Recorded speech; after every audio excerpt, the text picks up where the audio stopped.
अनिल एक झटके से उठा। उसे आज फिर वही बुरा सपना आया जिसमें उसने उस औरत सुनीता को देखा जिसने गोद में अपनी मरी हुई बच्ची पकड़ी हुई थी। अनिल, क्या हुआ? आपको फिर से वही बुरा सपना आया? उसकी पत्नी निर्मला साथ में उठते हुए कहती है और उसकी ओर पानी का ग्लास करती है। हाँ निर्मला, ये बुरे सपने पता नहीं क्यों आ रहे मुझे, परेशान होते हुए अनिल ने कहा। उसने अपनी पत्नी को ये नहीं बताया था कि उसे कैसे सपने दिखाई देते हैं। उसने बस ये बताया था कि उसे कुछ बुरे सपने आते हैं। अनिल पेशे से एक डॉक्टर था और नोएडा में अपनी छोटी सी फैमिली जिसमें वो, उसकी पत्नी निर्मला और उनका 8 साल का बेटा यश था। यश जो कि अनिल और निर्मला की शादी के 9 साल बाद हुआ था। इससे पहले 2 बार निर्मला अपना अबॉर्शन करा चुकी थी। पहला तब जब वो 4 महीने की प्रेग्नेंट थी और दूसरा तब जब वो 5 महीने की प्रेग्नेंट थी। वजह यह थी कि बच्चों की हार्ट रेट काफ़ी स्लो थी, जो कि खुद अनिल ने बताया था। यह उन दोनों के लिए एक सदमे से कम नहीं था। निर्मला काफ़ी उदास रहने लगी थी। फिर जब उनकी ज़िंदगी में यश आया तब जाकर उनकी ज़िंदगी खुशहाल हुई। आप मेरी बात नहीं समझ रही हैं। आपके बच्चे की हार्ट रेट बहुत ज़्यादा स्लो है। हमें अबॉर्शन करना ही होगा, वरना इससे आपकी जान को भी खतरा हो सकता है।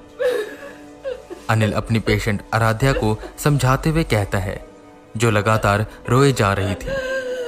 और उसी के बगल में उसका हस्बैंड नितिन खड़ा था, जिसने अपनी आंखों के इशारे से अनिल को कुछ कहा, जिस पर अनिल ने भी इशारा किया और वो दोनों बाहर जाकर बातें करने लगे। आपका बहुत बहुत शुक्रिया डॉक्टर साहब, और ये लीजिए पैसे। पैसों का बंडल अनिल की ओर करते हुए नितिन ने कहा, अरे पागल हो गए हो क्या? यहाँ नहीं, बाहर एक पान की दुकान है, उसको जाकर दे देना और अपना नाम लिखवा देना। अनिल ने जवाब दिया। ये तो बहुत पहुंची हुई चीज़ है, नितिन ने सोचा और बाहर की ओर जाने लगा। वहीं आराध्या बस रोए जा रही थी, जिसे नर्स शांत करा रही थी। नितिन वापस आया। वैसे डॉक्टर साहब, मेरी पत्नी को कुछ होगा तो नहीं? अरे कुछ नहीं होगा, तुम उसकी चिंता मत करो। इतना बोल अनिल वहां से चला गया। कल आराध्या की सर्जरी होनी थी और वो और नितिन उसी हॉस्पिटल में थे।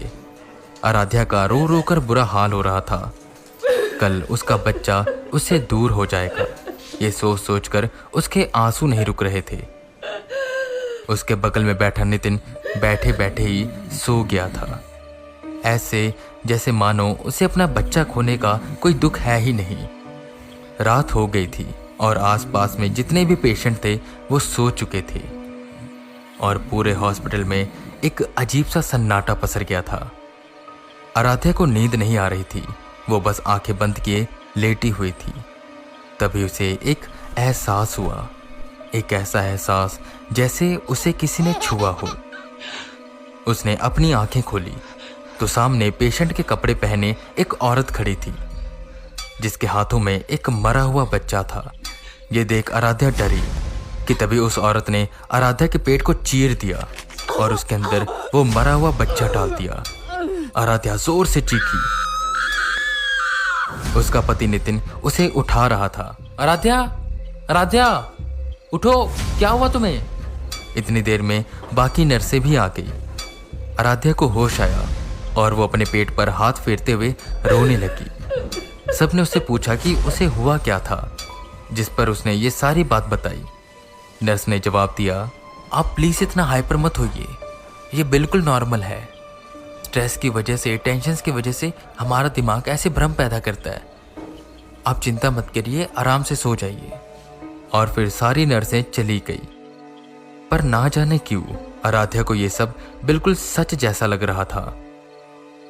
वहीं अनिल भी सो रहा था। तभी उसे एक आवाज आई।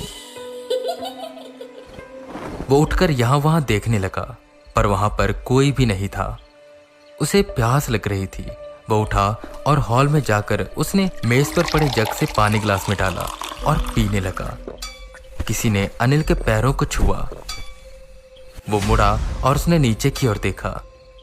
एक बच्ची खड़ी थी जो उसके पैरों को छू रही थी और उसकी ओर देखते हुए हंस रही थी।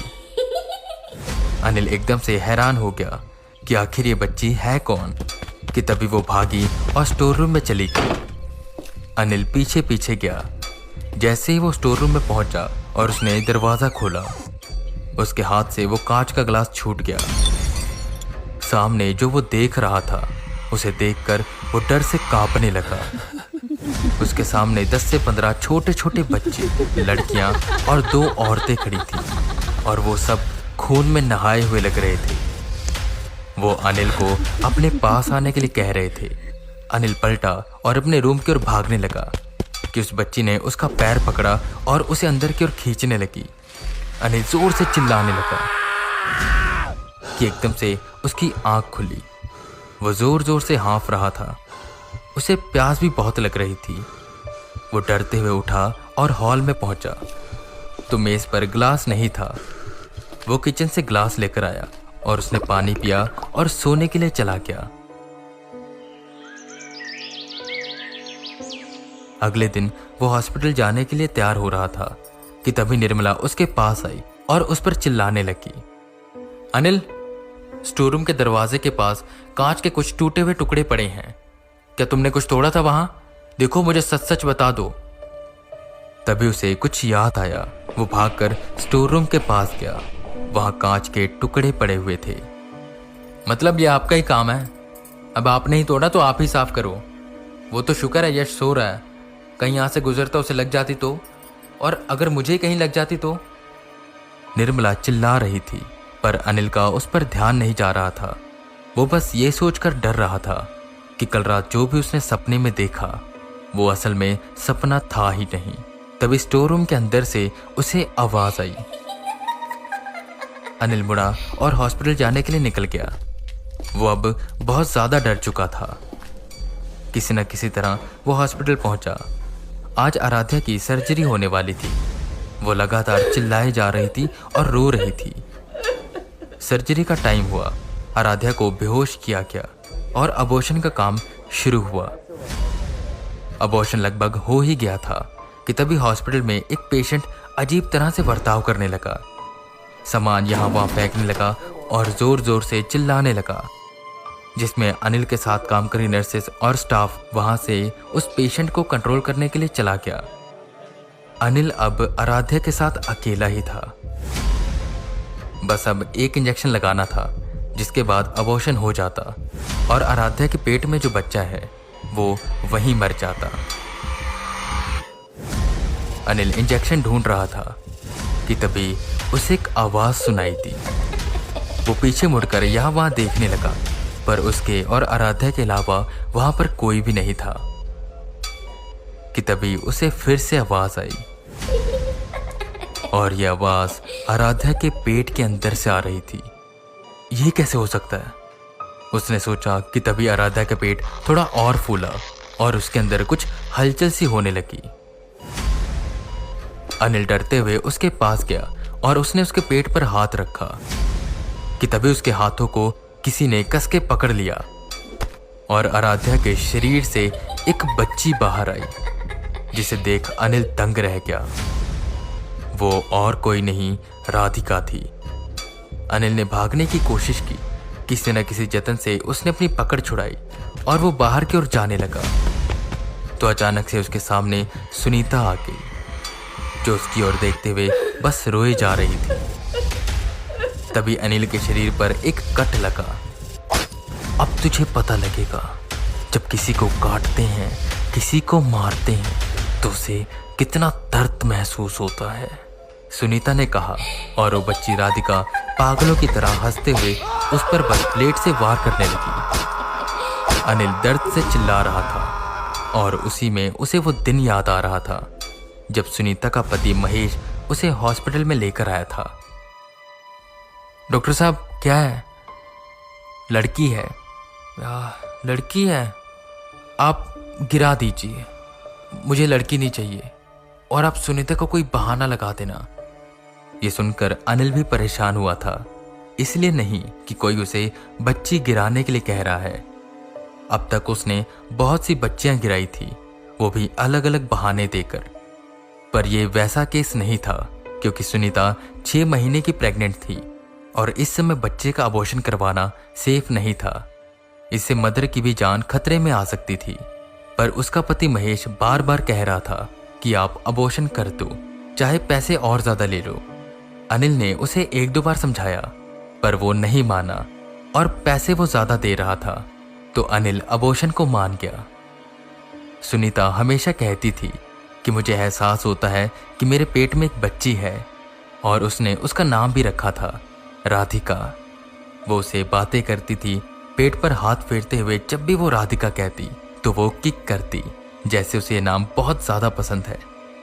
वो उसका अबॉर्शन कर देते हैं और जिसका डर था वही होता है। सुनीता नहीं बच पाती। ऐसा पहली बार नहीं हुआ था, एक और केस ऐसा ही आया था जिसमें सेम यही हुआ था। इस वक्त तक अनिल का दिल पत्थर हो गया था। ये सब करते हुए उसके हाथ भी नहीं कांपते थे। उसके दिल में जैसे मानो दया है ही नहीं और ना ही तकलीफ। पर जब आज ये बात उस पर आई है, जब उसकी जान पर बनी है, तो वह जोर जोर से चिल्ला रहा है और रो रहा है, अपनी जिंदगी की भीख मांग रहा है। धीरे धीरे और भी बच्चियां आने लगी, जो अनिल को कस के पकड़ने लगी, और उन्हीं में शामिल थी अनिल की 2 बेटियां, जिन्हें उसने निर्मला को झूठ बोलकर मार दिया था। वो लड़कियों को एक भार समझता था और वो मेंटली भी थोड़ा डिस्टर्ब था। अनिल चिल्लाए जा रहा था, पर उसकी कोई सुन नहीं रहा था। जब वो नया पेशेंट शांत हुआ तो सब ऑपरेशन थिएटर में आए, जहां अनिल की डेड बॉडी बिल्कुल बीचों बीच पड़ी थी और आराध्या वहीं बेहोश थी और उसका अबॉर्शन नहीं हुआ था। अनिल का मुंह खुला था और उसकी आंखें पूरी लाल हो गई थी। जब उसका पोस्टमार्टम हुआ तो पता चला कि अनिल के अंदर के अंग पूरी तरह से कट चुके हैं। जो कैसे कटे, किसने काटे, आज तक किसी को पता नहीं चला और शायद पता भी नहीं चलेगा।